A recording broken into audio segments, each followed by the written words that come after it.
Muchas gracias por su atención y quiero agradecer la invitación cursada por la Subsecretaría para la Educación Media Superior, que es la que ha hecho posible mi presencia en este foro.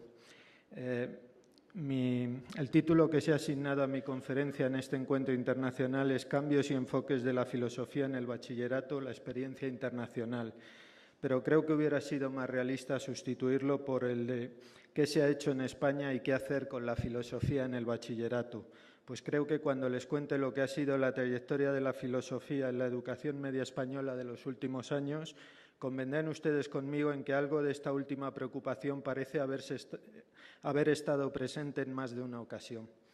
Empezaré por decirles que desde hace 20 años la educación media en España se divide en dos etapas, una de 4 años, la educación secundaria obligatoria, y otra posterior, no obligatoria, que abarca la formación profesional y el bachillerato. Elegido mayoritariamente por los alumnos en una proporción superior a la de 2:1, abarca 2 años. Los estudiantes que superan el bachillerato pueden optar por acceder al mundo laboral, por realizar estudios de formación profesional de un nivel especializado o, lo más frecuente, por examinarse de la selectividad o prueba de acceso a la universidad y, una vez aprobada, cursar en esta lo que en la actualidad se llaman grados. Si todos sus estudios han ido bien, los alumnos empiezan su grado el año en el que cumplen los 18 años. La última ley de educación del gobierno del general Franco fue la Ley General de Educación del año 70. Esta ley, aunque se modificó en algún aspecto concreto en varias ocasiones, se dirigió la organización de la enseñanza media española. Hablamos de las leyes que han tenido trascendencia en las aulas, no de las de carácter económico o regulativo, hasta la entrada en vigor de la Ley Orgánica General del Sistema Educativo, LOSE, del año 90, que se empezó a implantar en 1992. Entre ambas leyes, pocos años antes de iniciarse la aplicación de esta última, ya había habido algún ensayo, pero no pasó de ser una reforma experimental efímera que solo conoció un número reducido de alumnos en unos pocos centros y que, si tuvo alguna trascendencia para la legislación posterior, fue a la contra. Se concluyó que no eran válidas una parte importante de sus propuestas. Desde luego no lo fueron en lo que se refiere a la filosofía. Tras varios años de funcionamiento de la LOSE, se promulga una modificación importante de esta ley en el año 2000. De nuevo, en 2002 se establece la Ley Orgánica de Calidad de la Educación, LOCE, destinada a establecer nuevos e importantes cambios en el sistema educativo español, pero ni siquiera llegó a entrar en vigor. 2 meses antes de su implantación, un gobierno de signo contrario al que la había promulgado paralizó su calendario de aplicación y posteriormente la derogó, siendo sustituida por una nueva ley, la Ley Orgánica de Educación, LOE, que es la actualmente vigente, aunque tal vez sobra que se lo diga. El desacuerdo entre los dos partidos que han dirigido el Gobierno de España en estos años en torno a la educación hace prever que será ampliamente modificada o, más aún, sustituida en los próximos años. Entre otros cambios de los que no me ocuparé porque sobrepasarían ampliamente el interés que nos guía y que desde luego tienen una enorme importancia: financiación, reconocimiento y asignación de recursos a la enseñanza concertada, enseñanza de la religión, integración de minorías, educación especial, etc.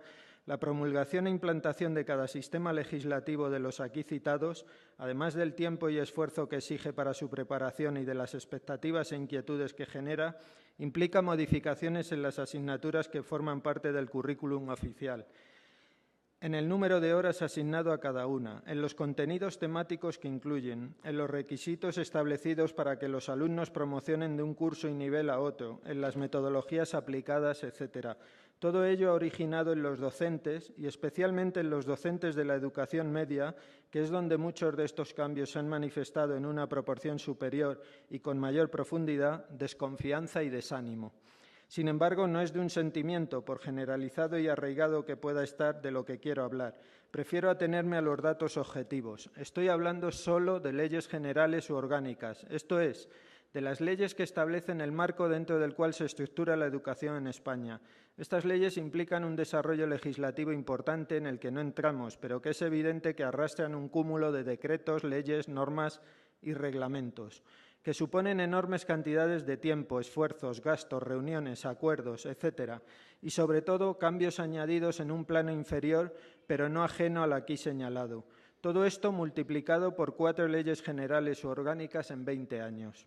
Con ser importante la inestabilidad que ha generado en la enseñanza media tantos cambios legislativos en tan poco tiempo, hay que señalar que esta situación se agrava porque la legislación educativa del Ministerio de Educación afecta a todo el país, pero solo regula lo que se llaman las enseñanzas mínimas, esto es, entre el 55 y el 65% de los horarios y contenidos escolares.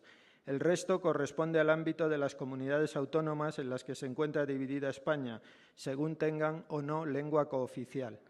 Es decir, que solo este porcentaje es la parte común de la formación de los alumnos en el sistema educativo español. El resto, y esto afecta a asignaturas, horarios, programas, objetivos, métodos pedagógicos, criterios de evaluación, etc., no es igual según nos encontremos en un lugar u otro del país. A la inestabilidad diacrónica se suma, pues, la desigualdad sincrónica, y todo ello por vía legislativa. Esta situación genérica se manifiesta de manera peculiar en el tratamiento dado a la filosofía en el bachillerato. La inestabilidad propiciada por una legislación en incesante cambio temporal, a la que se suma una constante y con frecuencia buscada desigualdad territorial, han propiciado cambios importantes en la filosofía impartida en los institutos de bachillerato. En primer lugar, por la consideración de la asignatura. La LOSE establecía una asignatura común, filosofía, de 3 horas semanales en el primer curso de bachillerato y una asignatura obligatoria, historia de la filosofía, de 4 horas solo para el bachillerato de humanidades, que abarcaba menos de la cuarta parte de los alumnos que cursaban este nivel. Esta estructura significaba una rebaja importante tanto en la consideración de la asignatura como en el número de horas asignadas, puesto que en la ley que venía a sustituir la LOSE, la Ley General de Educación, los estudios filosóficos estaban representados por 2 asignaturas obligatorias, filosofía e historia de la filosofía, de 4 horas cada una a la semana. Paradojas de la educación, cuando siempre se ha tenido a la filosofía por fuente de libertad, la primera ley estructuradora del sistema educativo en la democracia trataba peor a la filosofía que la última ley de la dictadura. La modificación de la LOSE llevada a cabo en el año 2000 aproximó las enseñanzas de la filosofía al nivel anterior, aunque nunca se han vuelto a alcanzar las condiciones establecidas por la Ley General de Educación. En concreto, se establecían 2 asignaturas comunes a todo el bachillerato, Filosofía 1 y Filosofía 2, con 3 horas semanales cada una. También la LOCE mantenía esta misma propuesta, aunque adoptaba para Filosofía 2 el título de Historia de la Filosofía y de la Ciencia. Esta misma situación, 2 asignaturas comunes y de 3 horas a la semana, se mantiene con la posterior LOE en la mayor parte de las comunidades autónomas. Este dato es ya de por sí significativo, porque revela una vez más la desigualdad a la que está sometida la enseñanza de la filosofía por los vaivenes políticos. Pero, además, la última ley orgánica en materia educativa publicada hasta ahora incluía otra importante novedad. Permanecía la historia de la filosofía en el segundo año del bachillerato, esta vez ya sin alusiones a la ciencia, pero la asignatura del primer año pasaba a denominarse Filosofía y Ciudadanía. Como veremos a continuación, lejos de ser un detalle irrelevante, el matiz se convierte en algo decisivo, hasta el punto de marcar el destino y la consideración de la asignatura en más de una comunidad autónoma. En efecto, la LOE fue muy contestada por la oposición al Gobierno, tanto desde el Parlamento como en la calle en las comunidades autónomas que dirigían gobiernos afines a esa oposición. Eran varias las razones alegadas para este rechazo. Una de ellas, sin embargo, acabó afectando a la filosofía, que quedó en medio de esta lucha política sin quererlo. El asunto era que la ley introducía unas enseñanzas de educación cívica que la oposición consideró manipuladoras desde un punto de vista ideológico. No voy a entrar en la validez de la acusación, pero lo cierto es que el Gobierno de la Nación incluyó estas enseñanzas en lo que respecta al bachillerato en el programa de la asignatura de Filosofía, pasando a denominarse Filosofía y Ciudadanía. Esto hizo que la asignatura impartida en el primer curso de bachillerato sufriera una merma de algunos de sus contenidos tradicionales para dar entrada a los que demandaba la educación para la ciudadanía. Pero lo más grave fue que, como consecuencia del desacuerdo sobre la validez de estos contenidos, algunos gobiernos autonómicos decidieron reducir el número de horas de esta asignatura, quedando en los nuevos planes de estudios de sus respectivas comunidades únicamente con las 2 horas que le asignó el Gobierno de la Nación. Por consiguiente, en la actualidad, la enseñanza de la filosofía en España está condicionada por unos horarios desiguales en el primer curso de bachillerato que hacen que los alumnos, dependiendo del territorio donde residan, reciban una formación más o menos amplia de estos saberes. ¿Qué enseña la filosofía en el bachillerato? Las variaciones y desigualdades que venimos señalando nos llevan a la cuestión que tal vez deberíamos haber abordado de inicio, pero que ahora, señalado el contexto legislativo y en gran parte político, puede que estemos en mejores condiciones para responder. Para empezar, hay que señalar que, a pesar de los excesivos cambios, parece haber cierto acuerdo, al menos desde ese mismo punto de vista legislativo que venimos siguiendo, en que se impartan 2 cursos con carácter común para todas las modalidades de bachillerato. Al margen del episodio inicial de la LOSE, que supuso una ruptura importante con las leyes que la precedieron y las que la siguieron, el resto de los planes así lo corroboran. Esto nos va a servir de excusa para no entrar a definir la materia. A pesar de su diferente justificación y de asignarle distintos objetivos en cada ley, su presencia continuada en los planes de estudio revela tanto un conocimiento como un reconocimiento de la misma, que hace innecesaria una definición que solo sería particular, puesto que cada ley introduce su propia concepción. Partimos, pues, del hecho de su presencia en la educación secundaria. La distribución de horas en 2 asignaturas consagra, por otra parte, una división temática que también viene del periodo anterior a la democracia, entre un curso primero, dedicado a un tratamiento más sistemático de las cuestiones filosóficas, y un segundo curso centrado en la historia de la filosofía. Los contenidos de esta última asignatura, además, están vinculados a las exigencias de la prueba de acceso a la universidad, lo que viene a significar un elemento añadido de consideración, pues buena parte de los futuros alumnos universitarios, aunque no todos, tienen que asumir que estas enseñanzas son relevantes para escoger la carrera que desean cursar. Pero si la filosofía está en el currículum del bachillerato de manera persistente, es porque se consideran útiles sus enseñanzas, a pesar de que los cambios legislativos han ido modificando sus objetivos y contenidos con una frecuencia que no resulta recomendable. Aquí, me parece, está la clave de lo que nos proponemos tratar. Los planteamientos, contenidos y objetivos que regulan la enseñanza de la filosofía cambian con cada nueva ley, cada cierto tiempo, como si estos fueran secundarios en la materia, pero las enseñanzas se mantienen en el currículum de la educación media. Es decir, se da por supuesto, más allá de cambios legislativos y de gobiernos de distinto signo, que lo más valioso de la enseñanza filosófica, por encima de los planteamientos de partida, de los contenidos y de los objetivos que cada equipo ministerial viene a establecer, es lo que ésta implica. Esto nos lleva a la cuestión de las competencias. ¿Qué enseña la filosofía en el bachillerato? ¿Con qué competencias prepara al alumno? Las competencias son una serie de conocimientos, habilidades, actitudes, procedimientos y valores que capacitan al alumno para llevar a cabo determinadas actividades. En el caso de la filosofía en el bachillerato, aunque los distintos programas le asignan la adquisición de diferentes competencias, prefiero quedarme con las 3 que parecen estar presentes en todos ellos y que probablemente constituyen el patrimonio al que no puede renunciar la educación filosófica de cualquier momento y de cualquier lugar. Aprender a interpretar la realidad, desarrollar un espíritu crítico y adquirir conocimientos filosóficos. Aunque acabo de enunciarlas reducidas a su mínima expresión, quisiera que se interpretasen estas competencias en su sentido más extenso. Ninguna se reduce a mera teoría, sino que además de conocimientos conceptuales incluye también habilidades lingüísticas, sociales, procedimentales, etc., actitudes, curiosidad, apertura a nuevas realidades, predisposición al diálogo, etc., y valores, respeto, tolerancia, consideración del otro, etc.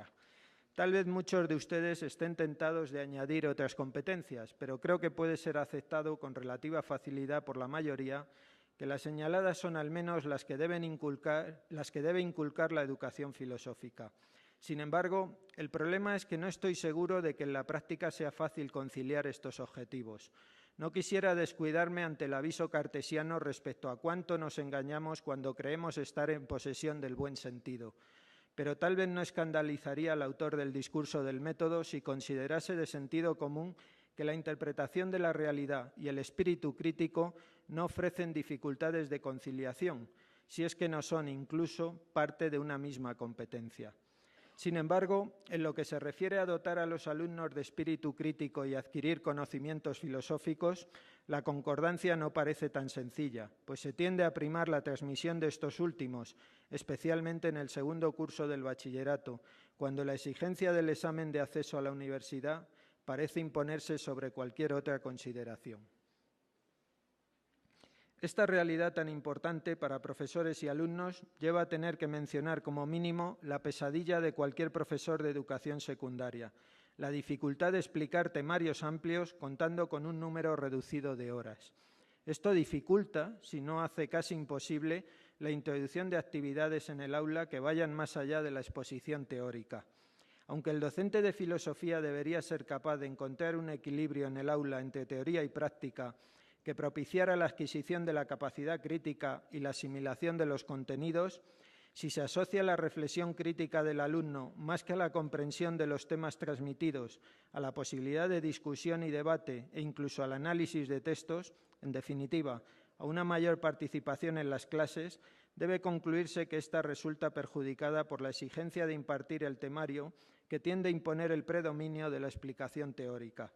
Si este predominio es excesivo, como suele ocurrir tantas veces, se dificulta la consecución de una competencia asociada de manera mayoritaria a la filosofía. Una competencia, por cierto, que sobrepasa su ámbito para convertirse en parte esencial de la educación de un adolescente que, además de adquirir saberes particulares proporcionados por las distintas asignaturas, debe mostrar su capacidad para reflexionar sobre la totalidad de lo real y para hacerlo de una manera crítica. No hay que dejar de lado, por otra parte, que la transmisión de conocimientos no puede ser la exposición de un cúmulo de verdades establecidas por unos pensadores a lo largo del tiempo, sino que debe centrarse en el protagonismo de unas preguntas y de unos problemas abordados en distintas épocas de la historia y para los que esos pensadores han planteado unas soluciones que no son nunca definitivas ni indiscutibles. Problemas que, por otra parte, no pueden ser el mero sustituto de esas doctrinas y conceptos acartonados, sino la interiorización y vivencia por parte del alumno de las cuestiones que plantean.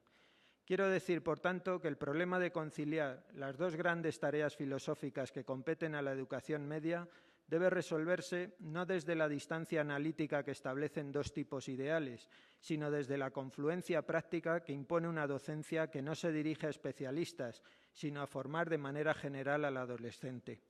Entre otras razones, esto debería bastar para dejar de lado en la educación secundaria la clásica distinción kantiana entre aprender filosofía y aprender a filosofar. Si la enseñanza de la filosofía se centra en los problemas, nunca podrá dejar de lado completamente lo que tiene de práctica filosófica, que no sería inadecuado definir como un filosofar. Esta consideración filosófica de la inadecuación de la disyuntiva kantiana se ve reforzada desde el punto de vista educativo. En el bachillerato, ambas tareas deben ir unidas y reforzarse mutuamente, porque relegar el aprendizaje de la filosofía, como era pretensión del filósofo prusiano, al ámbito exclusivo de la historia, no puede ser un procedimiento válido cuando lo que se intenta es introducir al alumno en esos saberes. Así pues, de esta forma, aunque seamos conscientes de no haber resuelto el dilema, o al menos la cuestión del tiempo que demandaría la medida adecuada para que el alumno realice las actividades que le permitan vivir la filosofía y el profesor cumplir con su tarea expositiva, llegamos a una de las claves que hacen valiosa la formación filosófica de los adolescentes. La filosofía extiende su influencia, la de las competencias que transmite, no solo sobre sus propios problemas, sino más allá, sobre el significado y alcance de otros saberes. Unos saberes sobre los que debe realizar una tarea no solo constructiva o fundamentadora, sino también y más aún una tarea crítica y cuestionadora, pues no hay que olvidar que con frecuencia, en contraste con la dubitativa filosofía, estos saberes se muestran tan seguros de sí mismos que llegan a caer en una cierta complacencia. Proporciona así la filosofía una consideración más amplia, tanto en profundidad como en densidad, de la realidad, sus valoraciones y posibilidades, y en igual medida su capacidad reflexiva extiende también su influjo sobre la conducta del alumno. Este, gracias a las competencias para las que capacita la formación filosófica, va a poder plantearse y adoptar actitudes que van a configurar su vida, dirigiéndole en su toma de conciencia ante las crecientes responsabilidades que le esperan. Cualquier programa de filosofía que quiera educar a nuestros jóvenes debe asumir esta finalidad. ¿Qué debería enseñar la filosofía en el bachillerato? Hasta ahora me he limitado a mostrar lo que pudiéramos denominar un currículum breve, incluso mínimo, pero tradicional de la filosofía. Si hace 20 años se nos hubiera hecho la pregunta por las competencias filosóficas, la respuesta, tal vez, no habría variado mucho. Si retrocediéramos más, seguramente tampoco.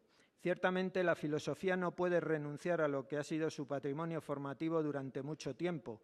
Si aparece una y otra vez en los planes de estudio, es porque la interpretación de la realidad, la adquisición de espíritu crítico y la provisión de conocimientos filosóficos son elementos indispensables de la formación de un alumno de bachillerato. A estas competencias no se puede ni se debe renunciar. Sin embargo, las sociedades actuales son mucho más complejas que las que conocimos en nuestra juventud e infinitamente más que las de hace 50 años. Son más complejas por su nivel de acceso a la educación, que ha multiplicado el número de alumnos en las aulas de bachillerato. Son más complejas en sus integrantes, lo que introduce en las aulas alumnos de extracción social mucho más variada que hace unos decenios, con inmigrantes ajenos a muchas de las convenciones culturales imperantes hasta hace poco en nuestras sociedades, con una proporción mayor de mujeres que de hombres, etc. Son más complejas, por no alargar en exceso esta enumeración, en su vínculo con el conocimiento. Los profesores han dejado de tener el patrimonio en la transmisión de conocimientos, de habilidades, de valores. Incluso las actitudes que pudieran inspirar a su alumnado encuentran una fuerte competencia, sin una clara superioridad, en los modelos transmitidos por los medios de comunicación. Por otra parte, el desarrollo del conocimiento es tan acelerado que cualquier preparación para lo permanente está condenada a la obsolescencia. En un mundo de extraordinaria complejidad y de incertidumbre creciente, hay que educar también, tal vez sobre todo, para una adaptación continua a las nuevas realidades. No se puede renunciar a la transmisión de los conocimientos existentes, pero es imprescindible educar para el aprendizaje de los que van apareciendo constantemente. Tal vez ha llegado la hora de que nuevas competencias surjan para dar cuenta de las nuevas realidades. Insisto en que las competencias filosóficas tradicionales siguen siendo necesarias. No se puede renunciar, ahora menos que nunca, dada la mayor complejidad de la situación a la que se refieren, a interpretar la auténtica realidad de lo que hay. Dotar al alumno de espíritu crítico, cuando multitud de fenómenos moralmente inaceptables se nos presentan con el marchamo de lo normal, es más necesario que nunca. Los conocimientos filosóficos en sociedades que han elevado lo trivial a categoría resultan un recurso inapreciable. Pero cuando competimos con un mundo en el que el predominio de la imagen sobre el concepto es cada vez mayor, no solo lo efímero y volátil pasan a ser la categoría que se impone, sino que la propia imagen alcanza a ser su propia justificación, haciendo inútil en apariencia cualquier reflexión. Hace 4 siglos se inventaron el microscopio y el telescopio, que permitieron visibilizar nuevas realidades y fecundaron una nueva comprensión de la realidad. En los últimos años se ha inventado y se ha difundido extraordinariamente un nuevo instrumento infinitamente más poderoso. Si Internet y lo virtual definen lo que es real y, sobre todo, lo que es objeto de atención, necesitamos también educar para saber hacer un uso adecuado de sus contenidos, para discernir lo que hay de válido y de erróneo o fraudulento en la red, para aprovechar sus posibilidades sin dejarse dominar por ellas. La reflexión sobre esas nuevas realidades debe encaminarse a superar cuanto de credulidad y simplificación envuelve el uso que de las mismas hacen los alumnos. Esto es, debe conducir a un cuestionamiento de sus propias certezas, afirmadas sobre el dominio de unas técnicas que son conscientes de controlar, en la mayor parte de los casos, mucho más y mejor que los adultos. Esto exige, por una parte, no tanto proporcionar unos conceptos alternativos, sino generar un estado de ánimo que impulse la actitud interrogativa ante la validez de los conocimientos, dominios y actitudes vigentes. El alumno tiene derecho a saber, al menos, que forma parte de un universo en el que mucho de lo existente no es liberador, racional o justo. Por otra parte, exige también educar a los alumnos para un repertorio de problemas futuros, desconocidos todavía. y hacerlo retomando la distinción que hicimos en su momento entre una enseñanza más teórica, más vinculada a la transmisión de contenidos, y una más práctica, más apegada al debate, va a requerir alejarnos algo de la exposición y acercarnos algo más a la discusión, al análisis de textos e imágenes, a la organización de lo que aparece disperso y confuso para dotarlo de sentido. Sin embargo, nada en esta tarea es enteramente nuevo. Lo nuevo es la realidad y los procesos sobre los que se aplica. Lo otro, ocuparse de introducir racionalidad en un mundo que parece haberla perdido o que simplemente carece de sus propios patrones de justificación porque se empeña en creer que no son necesarios más allá de lo que se muestra, es una tarea que siempre ha asumido la filosofía, pero que en nuestros días, tal vez por lo inmenso del desafío, aparece más necesaria que nunca. Por ello, podemos suponer que esta racionalidad no pretende ser legitimadora, como si quisiera justificar lo existente, sino exactamente lo opuesto. Es la racionalidad desmitificadora que hace más de 2 milenios y medio iluminó a algunos inquietos pensadores griegos y que, como siempre, toca transmitir a los estudiantes. Nada más, muchas gracias.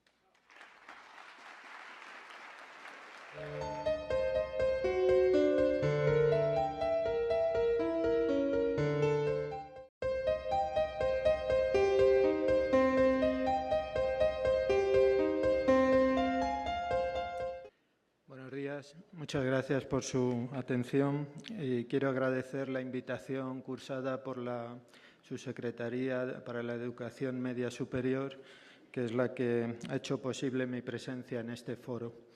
El título que se ha asignado a mi conferencia en este encuentro internacional es Cambios y enfoques de la filosofía en el bachillerato, la experiencia internacional.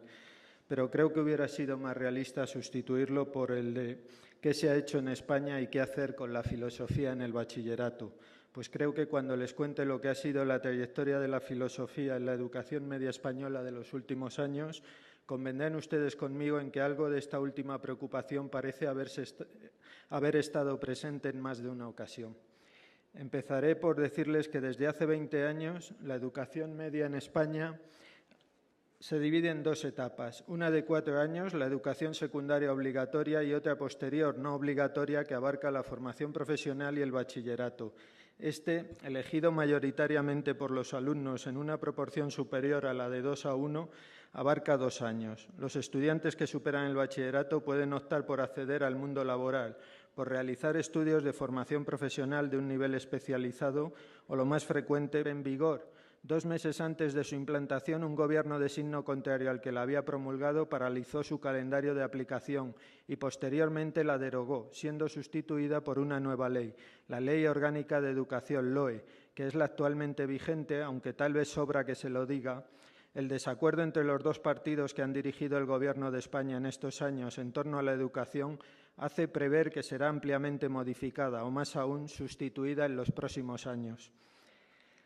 Entre otros cambios de los que no me ocuparé porque sobrepasarían ampliamente el interés que nos guía y que desde luego tienen una enorme importancia, financiación, reconocimiento y asignación de recursos a la enseñanza concertada en 1992. Entre ambas leyes, pocos años antes de iniciarse la aplicación de esta última, ya había habido algún ensayo, pero no pasó de ser una reforma experimental efímera que solo conoció un número reducido de alumnos en unos pocos centros y que, si tuvo alguna trascendencia para la legislación posterior, fue a la contra. Se concluyó que no eran válidas una parte importante de sus propuestas. Desde luego no lo fueron en lo que se refiere a la filosofía. Tras varios años de funcionamiento de la LOSE, se promulga una modificación importante de esta ley en el año 2000. De nuevo, en 2002 se establece la Ley Orgánica de Calidad de la Educación, LOCE, destinada a establecer nuevos e importantes cambios en el sistema educativo español, pero ni siquiera llegó a entrar por examinarse de la selectividad o prueba de acceso a la universidad y, una vez aprobada, cursar en esta lo que en la actualidad se llaman grados. Si todos sus estudios han ido bien, los alumnos empiezan su grado el año en el que cumplen los 18 años. La última ley de educación del Gobierno del general Franco fue la Ley General de Educación del año 70. Esta ley, aunque se modificó en algún aspecto concreto en varias ocasiones, se dirigió la organización de la enseñanza media española. Hablamos de las leyes que han tenido trascendencia en las aulas, no de las de carácter económico o regulativo, hasta la entrada en vigor de la Ley Orgánica General del Sistema Educativo, LOSE, del año 90, que se empezó a implantar en 1990.